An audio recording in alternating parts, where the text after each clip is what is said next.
તો વાત કરીએ ડોનાલ્ડ ટ્રમ્પના ટેરિફ વોરથી દુનિયાના શેર માર્કેટમાં ધોવાણ થયું છે। વિશ્વભરના શેર માર્કેટમાં મોટો કડાકો હાલ જોવા મળી રહ્યો છે।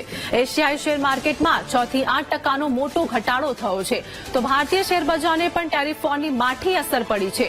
માર્કેટ શરૂ થતાની સાથે જ સેન્સેક્સ 4000 પોઈન્ટ તૂટ્યો છે, તો નિફ્ટીમાં 1200 પોઈન્ટનું ગાબડું જોવા મળી રહ્યું છે। ડાઉ ફ્યુચર્સમાં પણ 1000 પોઈન્ટનો કડાકો, તો તાઇવાન શેર માર્કેટમાં પણ 10%નો ઘટાડો જોવા મળ્યો છે। ચીનના હેંગસેંગ ઇન્ડેક્સ પણ 10% ડાઉન જોવા મળ્યું છે। દક્ષિણ કોરિયાના કોસ્પી ઇન્ડેક્સમાં 5%નો ઘટાડો થયો છે। શાંઘાઈ કોમ્પોઝિટ ઇન્ડેક્સમાં પણ 7%નું ગાબડું જોવા મળી રહ્યું છે। તો હાલ વાત કરીએ કે વિશ્વભરના શેર માર્કેટ પર માઠી અસર જોવા મળી રહી છે, જેમાં વિશ્વભરના શેર માર્કેટમાં હાલ કડાકો જોવા મળી રહ્યો છે। ચીનના હેંગસેંગ ઇન્ડેક્સ પણ 10% ડાઉન જોવા મળી રહ્યું છે। એશિયાઈ શેર માર્કેટમાં માઠી અસર, ભારતીય શેર બજારને પણ ટેરિફ વોરની માઠી અસર પડી છે, તો સેન્સેક્સ 4000 પોઈન્ટ તૂટ્યો છે અને આ સાથે જ નિફ્ટીમાં 1200 પોઈન્ટનું ગાબડું હાલ જોવા મળી રહ્યું છે, જેમાં ડોનાલ્ડ ટ્રમ્પના ટેરિફ વોરથી દુનિયાના શેર માર્કેટમાં ધોવાણ થયું છે। અને તાઇવાન શેર માર્કેટની વાત કરીએ એટલે કે 10%નો ઘટાડો જોવા મળી રહ્યો છે, તો ચીનના હેંગસેંગ ઇન્ડેક્સ પણ 10% ડાઉન જોવા મળ્યું છે અને દક્ષિણ કોરિયાના કોસ્પી ઇન્ડેક્સમાં પણ 5%નો ઘટાડો થયો છે। શાંઘાઈ કોમ્પોઝિટ ઇન્ડેક્સમાં પણ 7%નું ગાબડું હાલ જોવા મળી રહ્યું છે અને ભારતીય શેર માર્કેટ પણ હાલ ડાઉન થતું જોવા મળી રહ્યું છે। વિશ્વભરના શેર માર્કેટ પર મોટો કડાકો હાલ જોવા મળી રહ્યો છે। એશિયાઈ શેર માર્કેટમાં પણ 6 થી 8%નો મોટો ઘટાડો થયો છે, તો ડાઉ ફ્યુચર્સમાં પણ 1000 પોઈન્ટનો કડાકો જોવા મળી રહ્યો છે। ડોનાલ્ડ ટ્રમ્પના ટેરિફ વોરથી દુનિયાના શેર માર્કેટમાં હાલ ધોવાણ થતું જોવા મળી રહ્યું છે। તો ભારતીય શેર માર્કેટની વાત પણ કરીએ કે ભારતીય શેર માર્કેટ પણ હાલ ડાઉન ચાલી રહ્યું છે, જેમાં નિફ્ટી હાલ 1200 પોઈન્ટ ડાઉન છે અને આ સાથે જ દક્ષિણ કોરિયાના કોસ્પી ઇન્ડેક્સમાં પણ 5%નો ઘટાડો જોવા મળ્યો છે, તો શાંઘાઈ કોમ્પોઝિટ ઇન્ડેક્સમાં પણ 7%નું ગાબડું પડ્યું છે। તો રોકાણકારોના પૈસા હાલ ધોવાઈ ચૂક્યા છે। રોકાણકારો પણ હાલ જે સ્થિતિમાં મુકાયા છે તે પણ જોવા મળી રહ્યું છે અને આ સાથે જ સેન્સેક્સ નિફ્ટીમાં પણ હાલ મોટો કડાકો જોવા મળી રહ્યો છે। ભારતીય શેર માર્કેટ પર પણ માઠી અસર હાલ જોવા મળી રહી છે, તો આ સાથે જ વિશ્વભરના શેર માર્કેટની હાલ સ્થિતિ જોવાલાયક બની છે, જેમાં ડોનાલ્ડ ટ્રમ્પના ટેરિફ વોરથી દુનિયાના શેર માર્કેટમાં હાલ ધોવાણ થતું જોવા મળી રહ્યું છે। તો માર્કેટ શરૂ થતાની સાથે સેન્સેક્સ 4000 પોઈન્ટ તૂટ્યો હતો। ભારતીય શેર માર્કેટની વાત કરીએ એટલે કે નિફ્ટીમાં પણ 1200 પોઈન્ટનું ગાબડું પડ્યું છે અને આ સાથે જ ડાઉ ફ્યુચર્સમાં પણ 1000 પોઈન્ટનો કડાકો જોવા મળી રહ્યો છે, તો ચીનના હેંગસેંગ ઇન્ડેક્સ પણ 10% ડાઉન જોવા મળી રહ્યું છે। તાઇવાન શેર માર્કેટમાં પણ 10%નો ઘટાડો જોવા મળી રહ્યો છે, તો શાંઘાઈ કોમ્પોઝિટ ઇન્ડેક્સમાં 7%નું ગાબડું જોવા મળ્યું છે।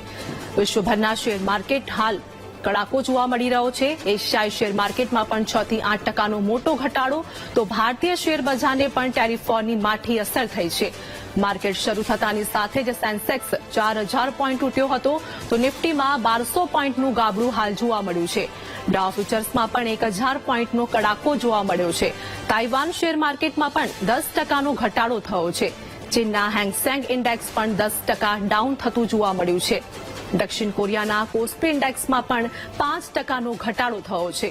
તો વિશ્વભરના શેર બજારમાં કડાકાને લઈને હાલ વાત કરીએ કે અસર થતી જોવા મળી રહી છે અને વિશ્વભરનું શેર માર્કેટ હાલ ધોવાઈ ગયું છે। શાંઘાઈ કોમ્પોઝિટ ઇન્ડેક્સમાં પણ 7%નું ગાબડું જોવા મળ્યું છે।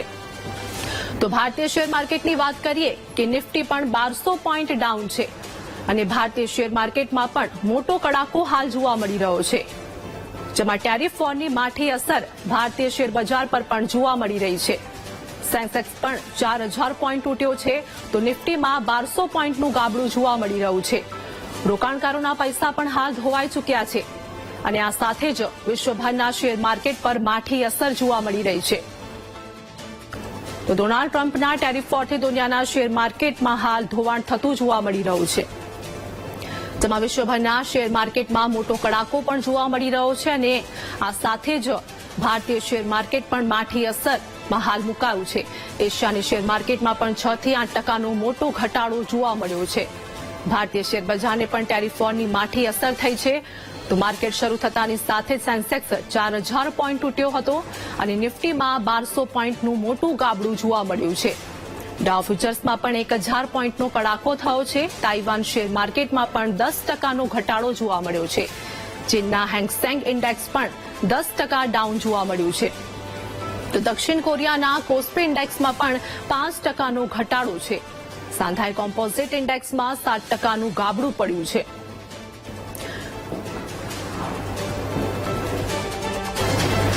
તો વિશ્વભરના શેર માર્કેટ પર હાલની વાત કરીએ કે મોટો કડાકો જોવા મળી રહ્યો છે. આ સાથે જ શેર માર્કેટમાં મોટો કડાકો, જેમાં ડોનાલ્ડ ટ્રમ્પના ટેરિફ વોરથી દુનિયાના શેર માર્કેટ હાલ ધોવાયું છે. રોકાણકારોમાં હાલ ઉદાસીનતા જોવા મળી રહી છે. રોકાણકારોના પૈસા ધોવાઈ ગયા છે, જેમાં વિશ્વભરના શેર માર્કેટ પર માઠી અસર, તો ભારતીય શેર બજાર પર પણ મોટી અસર જોવા મળી છે. જેમાં નિફ્ટી 1200 પોઈન્ટની સાથે નીચે જોવા મળી રહ્યું છે અને આ સાથે જ મોટો કડાકો પણ થયો છે. તો વિશ્વભરના શેર માર્કેટ પર મોટો કડાકાની અસર હાલ જોવા મળી છે, જેમાં એશિયાઈ શેર માર્કેટમાં પણ 6 થી 8%નો મોટો ઘટાડો જોવા મળી રહ્યો છે.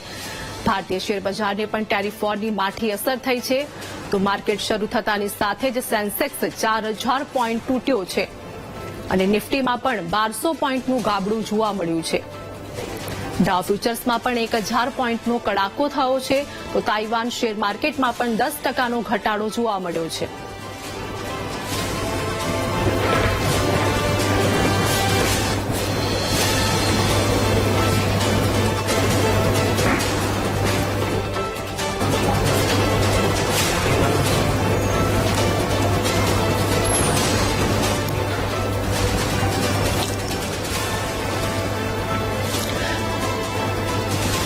તો આપણી સાથે માર્કેટ એક્સપર્ટ અમિત ચાવડા જોડે ગયા છે. વિશ્વભરના શેર માર્કેટ પર હાલ મોટો કડાકો જોવા મળી રહ્યો છે. શું કહેશો આ અંગે? પહેલા તો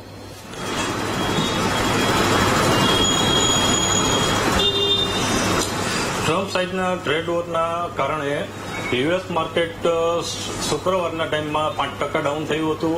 આજે સવારે ઓપનિંગમાં એની નિફ્ટી પણ 4% ડાઉન થઈ હતી. એની અસર આપણા ભારત બજાર ઉપર આવેલી છે અને ભારત માર્કેટે અત્યારે 4% ડાઉન થયું છે.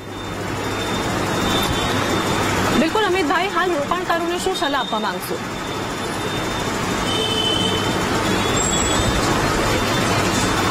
રોકાણકારોને એવી સલાહ આપવા માંગુ છું હું કે કોઈ બીવા જેવી વાત નથી. અત્યારે યુએસ માર્કેટની અંદર અફરાતફરી બહુ ચાલી રહી છે. એફઆઈઆર અત્યારે ભારતથી બધા ચાલ્યા ગયા છે, પણ એ લોકોને પાછું આ બાજુ વરવું પડશે. ચાઇના સામે અટેક કરે છે, ટ્રેડ વોરનો સામે એને યુએસ ઉપર મોટો ટ્રેડ વોર કરેલો છે. એટલે આપણી માર્કેટ ભવિષ્યની અંદર બહુ સારી થશે, ખરાબ નથી લાગતી. એટલે ઇન્વેસ્ટરે બીવાનું નથી, ખાલી ટ્રસ્ટ રાખીને બેસવાનું છે. અમિતભાઈ, ટેરિફ વોરની અસર હાલ ભારતીય શેર માર્કેટ પર જોવા મળી રહી છે. હવે આ સાથે જ વાત કરીએ કે રોકાણકારોએ પોતાના પૈસા લગાવ્યા છે, એકાઉન્ટ રિકવર કરવા માટે શું કરવું પડશે તે લોકોને, કે પછી જેમ છે તેમનું તેમ જ રાખવું જોઈએ?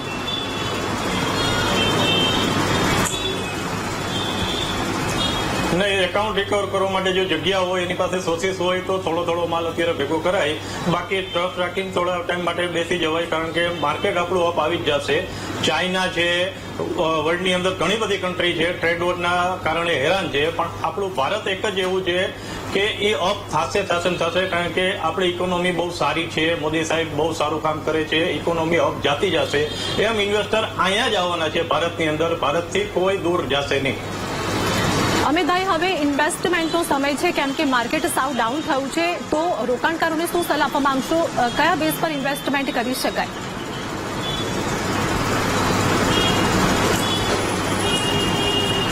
અત્યારે ઇન્વેસ્ટમેન્ટ કરવું હોય તો બહુ સારો ટાઈમ છે. આવો 2 વર્ષ પહેલા એકવાર ક્રેશ થયું હતું, અત્યારે પાછું એકવાર ક્રેશ થયું છે. આવો મોકો બહુ ઓછો મળે છે કે જ્યાં આટલું બધું એકી સાથે ક્રેશ થાય અને આપણને સ્ટોક લેવા મળે. આ સ્ટોક લેવા માટેની તક છે. જો કોઈ પાસે જગ્યા હોય તો થોડો સ્ટોક લેતું રહેવાય, જગ્યા મળતી હોય તો. અમિતભાઈ, હવે સ્ટોકની વાતો થઈ ચૂકી છે, એટલે કે હવે સ્ટોક વિશે પણ માહિતી આપી દેજો કે સૌથી વધારે ઇન્વેસ્ટમેન્ટ કયા સ્ટોકમાં કરી શકાય છે, જે રોકાણકારો માટે સેફ કહી શકાય?